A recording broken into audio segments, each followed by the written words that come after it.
Floods are the most widespread natural hazard in peninsular Malaysia. It is the most frequent type of natural disaster and occurs when an overflow of water submerges land that is usually dry. Every state in the country has been affected with flood and flash flood, depending on the monsoon season period. Terengganu is a state in the east coast of peninsular Malaysia that has never missed a flooding event, which occurs between October and March every year during the northeast monsoon period.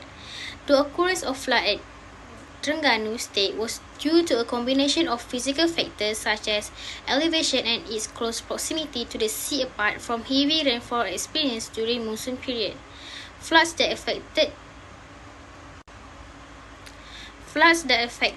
other localities along the eastern coast of Terengganu were categorized as coastal flooding. The chart that is shown in the frequency of floods that happened in Terengganu from 2008 to 2013.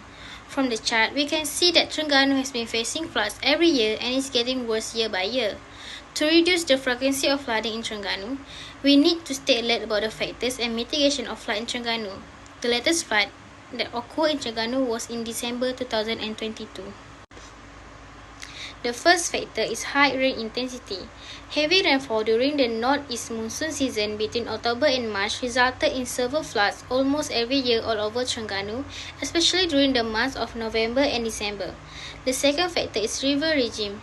River regimes can cause floods by the erosion of the banks or riverbed or through the deposition of rocks or other matter that can obstruct the flow of the water.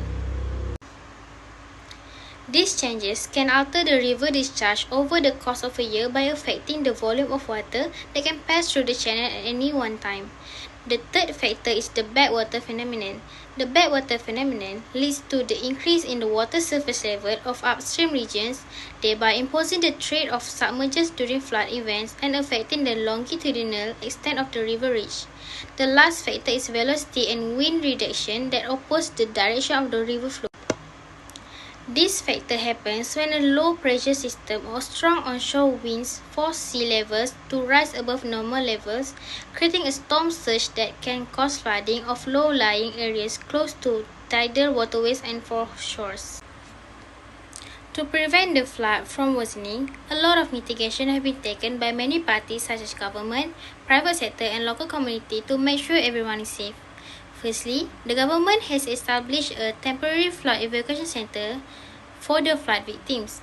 The residents and villagers that live near the river and seaside need to be on alert and evacuate to the PPS immediately. Secondly, the government also increased the maintenance of the drainage system through the integrated flood management approach and the development of necessary infrastructure. For example, upgrading the flood management system for the coast and main rivers as well as improving the level of safety in the design infrastructure for drainage and the coast. The next action is by the Malaysian Red Crescent Society that provide aids to the affected communities. The items that were donated include food items and hygiene kits with towels, toothbrush, soap bars, sanitary pads and shampoo. Coloring books and color pencils for children are included too, as they are important psychological support tools that help ensure good mental health. Items such as comforters and blankets are also donated to the victim to be used as bedding. For the suggestion, I advise the community in Terengganu to always be prepared to face the coastal flow that is happening every year. Follow the instructions that have been given by the government and always stay alert during the floods. In addition, we also need to try to learn basic emergency rescue techniques to prevent ourselves from getting hurt or any harm. That is all from me. I hope you get new information and benefits from watching my video. Thank you and stay safe.